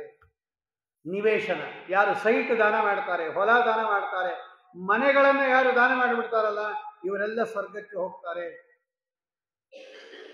ಆಮೇಲೆ ರಸಪದಾರ್ಥಗಳು ಮಾರಬಾರದು, ರಸಪದಾರ್ಥಗಳನ್ನು ದಾನ ಕೊಡಬೇಕು. ರಸಾನಾಮತ ಬೀಜಾನಾಂ ಧಾನ್ಯಾನಾಂ, ಸ್ವಯಂ ತಾನು ಬೆಳೆದು ಯಾರು ದಾನ ಮಾಡ್ತಾರಲ್ಲ ಇದಕ್ಕೆ ಶ್ರೇಷ್ಠ ದಾನ ಅಂತ ಕರೀತಾರೆ. ನಾವು ಅಂಗಡಿಯಿಂದ ತಗೊಂಬಂದು ಕೊಡ್ತೀವಿ, ಅದು ದಾನನೇ, ಆದರೆ ತಾವೇ ಬೆಳೆದಿರ್ತಕ್ಕಂತಹ ಪದಾರ್ಥವನ್ನ ಯಾರು ದಾನ ಮಾಡ್ತಾರಲ್ಲ ಇವರು ಸ್ವರ್ಗಕ್ಕೆ ಹೋಗ್ತಾರೆ. ಆಮೇಲೆ ಏತದುಕ್ರಮೋರ್ತಾರ್ಥಂ, ನೋಡು ಉತ್ಕೃಷ್ಟವಾಗಿರ್ತಕ್ಕಂತಹ ನಿನಗೆ ಸ್ವರ್ಗಕ್ಕೆ ಯಾರ್ಯಾರು ಹೋಗ್ತಾರೆ ಅನ್ನೋದನ್ನ ಅಪಾರವಾಗಿರ್ತಕ್ಕಂತಹ ವಿಷಯವನ್ನ ಹೇಳ್ತೀನಿ. ಇನ್ನೊಂದು ಅಪರಾಧೇಶು ಸಸ್ನೇಹ, ಅಪರಾಧ ಮಾಡಿದ್ರೂ ಕೂಡ ಅವರಲ್ಲಿ ಯಾರು ಸ್ನೇಹವನ್ನು ಹೊಂದಿರ್ತಾರೆ, ಮೃದವ, ಮೃದು ಸ್ವಭಾವದವರು ಯಾರಾಗಿರ್ತಾರೆ, ಮಿತ್ರ ವಾತ್ಸಲ್ಯಾಹ, ಆರಾಧನಾ ಸುಖಶ್ಚಾಪಿ, ಇನ್ನೊಬ್ಬರನ್ನ ಬೆಳೆಸಿ ಸಂತೋಷ ಪಡಬೇಕಂತೆ. ನಾವು ನಾವು ಭೋಗ ಮಾಡಿ ಸಂತೋಷ ಪಡೋದಲ್ಲ, ಇನ್ನೊಬ್ಬರಿಗೆ ಕೊಟ್ಟು ಅವರು ಸುಖವಾಗಿರೋದನ್ನ ನೋಡಿ ಯಾರು ಸಂತೋಷ ಪಡ್ತಾರಲ್ಲ ಇವರು ಸ್ವರ್ಗಕ್ಕೆ ಹೋಗ್ತಾರೆ. ಆದ್ದರಿಂದ ಪದಾರ್ಥಗಳನ್ನು ನಾವು ಭೋಗ ಮಾಡೋದಕ್ಕಿಂತ ಇನ್ನೊಬ್ಬರಿಗೆ ಕೊಟ್ಟು ಅವರನ್ನು ಸಂತೋಷ ಪಡಿಸ್ತಕ್ಕಂಥದ್ದು ಶ್ರೇಷ್ಠವಾಗಿರ್ತಕ್ಕಂತಹ, ಈ ಉತ್ಕೃಷ್ಟವಾಗಿರ್ತಕ್ಕಂತಹ ರೀತಿಯಲ್ಲಿ ಈ ಸ್ವರ್ಗ ಮತ್ತು ನರಕ ಎರಡೂ ಭಾಗಗಳನ್ನು ಭೀಷ್ಮಾಚಾರ್ಯರು ಹೇಳ್ತಾ ಇದ್ದಾರೆ. ಇದೆಲ್ಲ ಬಹಳ ವಿಸ್ತಾರವಾಗಿರ್ತಕ್ಕಂಥದ್ದು. ಆದರೆ ಅವಶ್ಯ ಅದನ್ನೆಲ್ಲ ಕೇಳಬೇಕು ಅಂತಕ್ಕಂತಹ ದೃಷ್ಟಿಯಿಂದ ಇನ್ನು ಒಂದೇ ಒಂದು ವಿಷ್ಣು ಸಹಸ್ರನಾಮದ ಶ್ಲೋಕವನ್ನು ಚಿಂತನೆ ಮಾಡೋಣ ನಾವು. ಹೋದ ಸಾರಿ ಉತ್ಕೃಷ್ಟವಾಗಿರ್ತಕ್ಕಂತಹ ರೀತಿಯಲ್ಲಿ ಒಂದು ವಸರು ವಸಮನ ರುದ್ರೋ ಬಹುಶಿರಾ ಬಭ್ರು ವಿಶ್ವಯೋನಿ ಶುಚಿಶ್ರವಾ ಅಮೃತ ಶಾಶ್ವತ ಸ್ಥಾಣು ವರಾರೋಹೋ ಮಹಾತಪಾಹ ಅಂತ ಒಂದು ಶ್ಲೋಕ ಇದೆ. ಇದರಲ್ಲಿ ಭಗವಂತನಿಗೆ ರುದ್ರ ಅಂತ ಕರೀತಾನೆ ನೋಡಿ. ರುದ್ರೋ ಬಹುಶಿರಾ ಬಭ್ರುಹು ವಿಶ್ವಯೋನಿ ಶುಚಿಶ್ರವಾ ಅಮೃತ ಶಾಶ್ವತ ಸ್ಥಾಣು ವರಾರೋಹೋ ಮಹಾತಪಾಹ. ಇದು ಭಗವಂತನ ಇಷ್ಟು ನಾಮಗಳು. ಇದೆಲ್ಲ ಭಗವಂತನ ಗುಣಗಳನ್ನು ತಿಳಿಸ್ತಾ ಇದೆ. ವಿಷ್ಣು ಸಹಸ್ರನಾಮ ಬರೀ ಪಾರಾಯಣ ಮಾಡೋದಲ್ಲ, ಆ ಶಬ್ದಗಳಿಂದ ಏನು ಅರ್ಥ ಬರುತ್ತೆ ಅನ್ನೋದು ತಿಳಿಸ್ಬೇಕು. ಮೊದಲನೇದು ರುದ್ರ. ಭಗವಂತನಿಗೆ ರುದ್ರ ಅಂತ ಯಾಕೆ ಕರೀತಾರೆ ಅಂದರೆ, ರುಜಂ ದ್ರಾವಯತೆ ಯಸ್ಮಾತ್, ರೋಗಗಳನ್ನು ಪರಿಹಾರ ಮಾಡ್ತಾನೆ, ಆದ್ದರಿಂದ ಭಗವಂತನಿಗೆ ರುದ್ರ ಅಂತ ಕರೀತಾರೆ. ರುದ್ರದೇವರಿಗೆ ರುದ್ರ ಅಂತ ಕರೆಯೋದು ಬೇರೆ ಕಾರಣದಿಂದ, ಪರಮಾತ್ಮನಿಗೆ ರುದ್ರ ಅಂತ ಕರೆಯೋದು ಬೇರೆ ಕಾರಣದಿಂದ. ರುದ್ರ ರುಜಂ ದ್ರಾವಯತೆ ಯಸ್ಮಾತ್ ರುದ್ರಸ್ತಸ್ಮಾತ್ ಜನಾರ್ದನ, ರೋಗಗಳನ್ನು ಪರಿಹಾರ ಮಾಡೋದರಿಂದ ಭಗವಂತನಿಗೆ ರುದ್ರ ಅಂತ ಕರೀತಾರೆ. ರುಜಿನ, ರು ಅಂದ್ರೆ ರುಜಿನ, ದ್ರ ಅಂದ್ರೆ ಅದನ್ನು ಕರಗಿಸಿಬಿಡ್ತಾನೆ ಅಂತ ಅರ್ಥ. ರೋಗಗಳನ್ನ ಕರಗಿಸಿಬಿಡ್ತಾನೆ, ಅರ್ಥಾತ್ ನಾಶ ಮಾಡ್ತಾನೆ. ಆದ್ದರಿಂದ ರುದ್ರ. ರುಜಂ ದ್ರಾವಯತೆ. ಬಹುಶಿರಾಹ, ಅನೇಕ ಶಿರಸ್ಸು ಉಳ್ಳವನು ಭಗವಂತ. ನಾವು ಭಗವದ್ಗೀತೆಯಲ್ಲಿ ನೋಡಿದ್ದೀವಿ, ಆ ಅರ್ಜುನನಿಗೆ ವಿಶ್ವರೂಪವನ್ನು ತೋರಿಸಿರ್ತಕ್ಕಂಥ ಕಾಲದಲ್ಲಿ ನಮೋಸ್ತ್ವನಂತಾಯ ಸಹಸ್ರಮೂರ್ತಯೇ ಸಹಸ್ರ ಪಾದಾಕ್ಷಿ ಶಿರೋರು ಬಾಹವೇ ಮಂತ್ರನೇ ಹೇಳ್ತಾ ಇದೆ. ಅದು ಅನೇಕ ಶಿರಸ್ಸುಗಳನ್ನು ಹೊಂದಿದ್ದಾನೆ ಭಗವಂತ. ನಮಗೆ ಕಾಣೋದು ಒಂದಷ್ಟೇ, ಬಹುಶಿರಸ್ಸನ್ನು ಹೊಂದಿರೋದ್ರಿಂದ ಭಗವಂತನಿಗೆ ಬಹುಶಿರ ಅಂತ ಕರೀತಾರೆ. ಬೊಬ್ರು, ಬೊಬ್ರು ಅಂದ್ರೆ ಅದೊಂದು ಬಣ್ಣ, ಅದು ಕಪಿಲವರ್ಣ ಅಂತ ಕರೀತಾರೆ. ಅದಕ್ಕೆ ಬೊಬ್ರು ಗವ ಅಂತಾನೆ ಕರೀತಾರೆ. ಕಪಿಲವರ್ಣದ ಹಸುಗೆ ಬೊಬ್ರು ಗೋವು ಅಂತ ಕರೀತಾರೆ. ಕಪಿಲವರ್ಣದಂತಹ ವರ್ಣದಿಂದ ಕೂಡಿರತಕ್ಕಂಥವನು. ಅಥವಾ ಸಂಸ್ಕೃತದಲ್ಲಿ ಬೊಬ್ರು ಅಂದ್ರೆ ಇನ್ನೊಬ್ಬರನ್ನ ಪೋಷಣೆ ಮಾಡತಕ್ಕಂತಹ ಸ್ವಭಾವ ಯಾರಿಗಿರುತ್ತಲ್ಲ ಇವರಿಗೆ ಬೊಬ್ರು ಅಂತ ಕರೀತಾರೆ. ಅಥವಾ ಬ್ರು, ಬೊಬ್ರು, ಭ್ರು ಅಂದ್ರೆ ಹುಬ್ಬು, ಬ ಅಂದ್ರೆ ಬಂಧಕ, ಅಂದ್ರೆ ತನ್ನ ಹುಬ್ಬಿನ ಚಲನೆಯಿಂದಲೇ ನಮಗೆಲ್ಲ ಬಂಧನವನ್ನ ಮಾಡಿದ್ದಾನೆ ಭಗವಂತ. ಅಂದ್ರೆ ಬಂಧನಕ್ಕೆ ಕಾರಣವಾದ ಹುಬ್ಬುಳ್ಳವನಾದ್ದರಿಂದ ಭಗವಂತನಿಗೆ ಬಬ್ರು ಅಂತ ಕರೀತಾರೆ. ವಿಶ್ವಯೋನಿ, ಯೋನಿ ಅಂದರೆ ಕಾರಣ. ಸಂಸ್ಕೃತದಲ್ಲಿ ಇಡೀ ಜಗತ್ತಿಗೆ ನೇರ ಕಾರಣ ಭಗವಂತ. ವಿಶ್ವಯೋನಿ. ಶುಚಿಶ್ರವಾಹ, ಶುಚಿಶ್ರವಾಹ ಅಂದರೆ ಶುಚಿ ಅಂದರೆ ಶುದ್ಧ, ಶ್ರವ ಅಂದರೆ ಕೀರ್ತಿ. ಸಂಸ್ಕೃತದಲ್ಲಿ ಶ್ರವ ಅಂದರೆ ಕೀರ್ತಿ, ಶುದ್ಧವಾದ ಕೀರ್ತಿ ಉಳ್ಳವನಾದ್ದರಿಂದ, ಅಂದರೆ ನಿರ್ದುಷ್ಟವಾದ ಕೀರ್ತಿಯನ್ನು ಹೊಂದಿರೋದರಿಂದ ಭಗವಂತನಿಗೆ ಶುಚಿಶ್ರವಾಹ ಅಂತ ಕರೀತಾರೆ. ಅಥವಾ ಶ್ರವ ಅಂದರೆ ಶ್ರವಣ, ಶುದ್ಧವಾದ ಕಿವಿಗಳನ್ನು ಹೊಂದಿರೋದರಿಂದ ಭಗವಂತನಿಗೆ ಶುಚಿಶ್ರವ ಅಂತ ಕರೀತಾರೆ. ಅಥವಾ ಯಾರ ಮಹಿಮೆಯನ್ನ ಕೇಳಿದರೆ ಶ್ರವಾಹ ಶುಚಿರ್ಭವತಿ, ನಮ್ಮ ಕಿವಿಗಳೆಲ್ಲ ಶುದ್ಧವಾಗುತ್ತೆ, ನಮ್ಮ ಕರ್ಣಗಳೆಲ್ಲ ಪವಿತ್ರವಾಗುತ್ತೆ. ಅಂತಹ ಕಿವಿಗಳಿಗೆ ಪಾವಿತ್ರ್ಯತೆಯನ್ನು ತಂದುಕೊಡೋದ್ರಿಂದ ಭಗವಂತನಿಗೆ ಶುಚಿಶ್ರವ ಅಂತ ಕರೀತಾರೆ. ಅಮೃತ, ಮೃತ ಅಂದರೆ ಮರಣ, ಅಮೃತ ಅಂದರೆ ಮರಣ ಇಲ್ಲದೆ ಇರತಕ್ಕಂತಹ ಜನನ ಮರಣ ರಹಿತನಾದ್ದರಿಂದ ಭಗವಂತನಿಗೆ ಅಮೃತ ಅಂತ ಕರೀತಾರೆ. ಶಾಶ್ವತ, ನೋಡಿ ಭಗವಂತನಿಗೆ ಶಾಶ್ವತ ಅಂತ ಹೆಸರು. ಏನು ಭಗವಂತನಿಗೆ ಶಾಶ್ವತ ಅಂದರೆ ಒಂದೇ ಥರ ಇರ್ತಾನಂತ್ರಿ ಭಗವಂತ. ಏಕ ಶಶ್ವದೇಕ ಪ್ರಕಾರಕವಾಗಿರ್ತಾನೆ ಭಗವಂತ. ಒಂದೇ ರೀತಿಯಲ್ಲಿ ಯಾರು ಇರ್ತಾರಲ್ಲ ಇವರಿಗೆ ಶಾಶ್ವತ ಅಂತ ಕರೀತಾರೆ. ನಾವೆಲ್ಲ ಶಾಶ್ವತರಲ್ಲ, ಯಾಕೆಂದ್ರೆ ನಾವು ಬದಲಾವಣೆ ಹೊಂದುತ್ತಾ. ಜಗತ್ತಿನಲ್ಲಿ ಯಾವ ಪದಾರ್ಥನೂ ಶಾಶ್ವತ ಅಲ್ಲ. ಯಾಕೆಂದ್ರೆ ಅದು ಬದಲಾವಣೆ ಹೊಂದುತ್ತೆ, ಕ್ಷಣ ಕ್ಷಣಕ್ಕೂ ವಿಕಾರ ಹೊಂದುತ್ತೆ. ನಿರ್ವಿಕಾರನಾಗಿ ಶಶ್ವದೇಕ ಪ್ರಕಾರಕವಾಗಿ ಒಂದೇ ಥರ ಇರೋದರಿಂದ ಭಗವಂತನಿಗೆ ಶಾಶ್ವತ ಅಂತ ಕರೀತಾರೆ. ಆಮೇಲೆ ಸ್ಥಾಣು, ಸ್ಥಾಣು ಅಂದರೆ ಅಣು, ಅಣುವಾಗಿ, ಅಣುವಾದ ಜೀವರಲ್ಲೇ ಅಣುವಾಗಿ ಎಲ್ಲ ಕಡೆ ವಾಸ ಮಾಡೋದ್ರಿಂದ ಭಗವಂತನಿಗೆ ಅಣುತ್ವೇನ ಸ್ಥ. ಸ್ಥ ಅಣು, ಸ್ಥ ಅಂದರೆ ಇರೋದು, ಅಣು ಅಂದರೆ ಅಣುವಾಗಿ ಇದ್ದಾನೆ ಭಗವಂತ ಒಳಗಡೆ. ಅಣೋರಣೀಯಾನ್ ಮಹತೋ ಮಹೀಯಾನ್, ಅಣುವಿಗೆ ಅಣುವಾಗಿ ಇದ್ದಾನೆ. ಆದ್ದರಿಂದ ಭಗವಂತನಿಗೆ ಸ್ಥಾಣು ಅಂತ ಕರೀತಾರೆ. ವರಾರೋಹ, ಆರೋಹ ಅಂದರೆ ಸಂಸ್ಕೃತದಲ್ಲಿ ಹತ್ತೋದು ಅಂತ ಅರ್ಥ. ವರ ಅಂದರೆ ಶ್ರೇಷ್ಠವಾಗಿರತಕ್ಕಂತಹ ಜಾಗ ಅಂತ ಅರ್ಥ. ವರ ಅಂದರೆ ಶ್ರೇಷ್ಠ ಸಂಸ್ಕೃತದಲ್ಲಿ. ಆರೋಹ ಅಂದರೆ ಹತ್ತೋದು. ವರಾರೋಹ ಅಂದರೆ ಏನು ಅಂದರೆ ಶ್ರೇಷ್ಠವಾಗಿರತಕ್ಕಂತಹ, ಅತ್ಯಂತ ಶ್ರೇಷ್ಠವಾದ ಶ್ವೇತದ್ವೀಪ, ಅನಂತಾಸನ, ವೈಕುಂಠ, ಈ ಮೂರು ಸ್ಥಳಗಳಿಗೆ ಆರೋಹ ಭಕ್ತರನ್ನು ಹತ್ತಿಸ್ತಾನಂತೆ ಭಗವಂತ. ಕೈ ಹಿಡಿದು ಹತ್ತಿಸ್ಕೋತಾರಲ್ಲ, ಎತ್ತರದಲ್ಲಿರೋರಿಗೆ ಹತ್ತಕ್ಕಾಗದೇ ಇದ್ರೆ ಹಂಗೆ ಉತ್ತಮವಾಗಿರ್ತಕ್ಕಂತಹ ತ್ರಿಧಾಮ ಅಂತ ಕರೆಸ್ಕೊಳ್ತಕ್ಕಂತಹ ಶ್ವೇತದ್ವೀಪ, ಅನಂತಾಸನ, ವೈಕುಂಠ, ಈ ಮೂರು ಲೋಕಗಳಿಗೆ ಆರೋಹ. ಆರೋಹ ಅಂದರೆ ಹತ್ತೋದು, ಅವರೋಹ ಅಂದರೆ ಇಳಿಯೋದು. ಸಂಸ್ಕೃತದಲ್ಲಿ ಸಂಗೀತದಲ್ಲಿ ಇರುತ್ತೆ ಆರೋಹಣ ಅವರೋಹಣ ಅಂತ. ಮೇಲೆ ಹೇಳ್ತಕ್ಕಂಥದ್ದು, ಕೆಳಗೆ ಇಳಿಸ್ತಕ್ಕಂಥದ್ದು. ಆರೋಹ ಅಂದರೆ ಹತ್ತೋದು. ಈ ಮೂರು ಲೋಕಗಳಿಗೆ ಭಕ್ತರನ್ನು ಹತ್ತಿಸ್ಕೋತಾನಂತೆ ಭಗವಂತ. ಆದ್ದರಿಂದ ವರಾರೋಹ ಅಂತ ಕರೀತಾರೆ. ಮಹಾತಪಾಹ, ಶ್ರೇಷ್ಠವಾಗಿರ್ತಕ್ಕಂತಹ ತಪಸ್ಸು. ಭಗವಂತನ ತಪಸ್ಸು ಅಂದರೆ ಜ್ಞಾನಮಯ ತಪಸ್ಸು ಅಂತ ಆಚಾರ್ಯರು ಭಾಷ್ಯದಲ್ಲಿ ಬರೆಯುವಾಗ ಭಗವಂತನ ತದ್ದಿ ತಪಃ, ತದ್ದಿ ತಪಃ, ಸೋ ಅತಪ್ಯತ, ಸೋ ಕಾಮಯತ, ತಪಸೋ ತಪ್ಯತ, ತಪ್ಯತ ಅನ್ನೋ ಕಡೆ ಜ್ಞಾನರೂಪ, ಅವನ ಜ್ಞಾನನೇ ತಪಸ್ಸು. ಜ್ಞಾನರೂಪವಾದ ತಪಸ್ಸು ಅಂದರೆ ಹೊಸದಾಗಿ ತಪಸ್ಸು ಮಾಡ್ತಾನೆ, ಏನೋ ಸಂಪಾದಿಸ್ಕೋತಾನೆ ಅಂತಲ್ಲ. ಯಸ್ಯ ಜ್ಞಾನಮಯಂ ತಪಃ, ಜ್ಞಾನರೂಪವಾಗಿರ್ತಕ್ಕಂತಹ ತಪಸ್ಸುಳ್ಳವನಾದ್ದರಿಂದ ಭಗವಂತನಿಗೆ ಮಹಾತಪ, ಮಹಾತಪ ಅಂತ ಕರೀತಾರೆ. ಹಾಗಾಗಿ ಈ ಈ ಶ್ಲೋಕಗಳನ್ನು ಹೇಳೋ ಕಾಲಕ್ಕೆ ರುದ್ರೋ ಬಹುಶಿರಾ ಬಭ್ರುಹು ವಿಶ್ವಯೋನಿ ಶುಚಿಶ್ರವಾ ಅಮೃತ ಶಾಶ್ವತ ಸ್ಥಾಣು ವರಾರೋಹೋ ಮಹಾತಪಾ. ಇಷ್ಟು ಶ್ಲೋಕವನ್ನು ಇವತ್ತು ಚಿಂತನೆ ಮಾಡಿದ್ದೀವಿ. ಕಳೆದ ಬಾರಿ ಕೂಡ ಈ ಉಮಾಮಹೇಶ್ವರ ಸಂವಾದ ಹೇಳೋಕ್ಕಾಗಲಿಲ್ಲ, ಅದು ದೊಡ್ಡದಿತ್ತು ಭೀಷ್ಮಯುದ್ಧ ಸಂವಾದ. ಈ ಸಲನೂ ಆಗಲಿಲ್ಲ. ಮುಂದಿನ ಏಕಾದಶಿ ಬರೀ ಉಮಾಮಹೇಶ್ವರ ಸಂವಾದವನ್ನೇ, ಸುಂದರವಾದ ಪ್ರಶ್ನೆಗಳನ್ನು ಪಾರ್ವತೀದೇವಿ ರುದ್ರದೇವರನ್ನು ಕೇಳುತ್ತಾಳೆ. ಆ ರುದ್ರದೇವರು ಏನು ಉತ್ತರವನ್ನು ಹೇಳುತ್ತಾರೆ ಅನ್ನೋದನ್ನು ಮುಂದಿನ ಏಕಾದಶಿ ಚಿಂತನೆ ಮಾಡೋಣ ಅಂತ ಹೇಳಿ, ಇವತ್ತಿನಿಂದ ಸಾಯಂಕಾಲ 3 ದಿವಸ ಒಬ್ಬ ಸೇವಾಕರ್ತರು ಇವತ್ತಿನಿಂದ 3 ದಿವಸಗಳ ಕಾಲ ಮಠದಲ್ಲಿ ಒಂದು ಪ್ರವಚನವನ್ನು ಏರ್ಪಡಿಸಿದ್ದಾರೆ. ಹಾಗಾಗಿ 7 ಗಂಟೆಯಿಂದ 8 ಗಂಟೆ ತನಕ ಇವತ್ತಿನಿಂದ ಏಕಾದಶಿ, ದ್ವಾದಶಿ ಮತ್ತು ತ್ರಯೋದಶಿ ಅವರು ಪ್ರತಿ ವರ್ಷ ತಮ್ಮ ಮನೆಯಲ್ಲೇ ಹೇಳಿಸ್ತಾ ಇದ್ರು. ಈ ಸಲ ಕಾರಣಾಂತರಗಳಿಂದ ಮನೆಯಲ್ಲಿ ಅನಾನುಕೂಲ ಆದ್ದರಿಂದ ಮಠದಲ್ಲಿ ಹೇಳಿಸ್ತಾ ಇದ್ದಾರೆ, ಎಲ್ಲರಿಗೂ ಅನುಕೂಲ ಆಗಲಿ ಅಂತ. ಹಾಗಾಗಿ ಇವತ್ತಿನಿಂದ 3 ದಿವಸಗಳ ಕಾಲ 7ರಿಂದ 8 ಗಂಟೆ ತನಕ ಇಲ್ಲೇ ಶ್ರೀಮಠದಲ್ಲಿ ಅವರು ಭಾಗವತ ಸಾರೋದ್ಧಾರ ಕೇಳಬೇಕು ಅಂತ ಅಪೇಕ್ಷೆ ಪಟ್ಟಿದ್ದಾರೆ. ಹಾಗಾಗಿ ಯಾವ್ಯಾವುದಾಗತ್ತೋ 3 ದಿವಸಗಳ ಕಾಲ ಭಾಗವತ ಸಾರೋದ್ಧಾರವನ್ನು ಇವತ್ತು, ನಾಳೆ, ನಾಡದ್ದು ಇಲ್ಲೇ ಸಾಯಂಕಾಲ 7ರಿಂದ 8 ಗಂಟೆ ತನಕ ಉಪನ್ಯಾಸ ಇರುತ್ತೆ. ಎಲ್ಲರೂ ಕೂಡ ಅದರಲ್ಲಿ ಪಾಲ್ಗೊಂಡು ಹರಿವಾಗಳ ಅನುಗ್ರಹಕ್ಕೆ ಪಾತ್ರರಾಗ್ಬೋದು.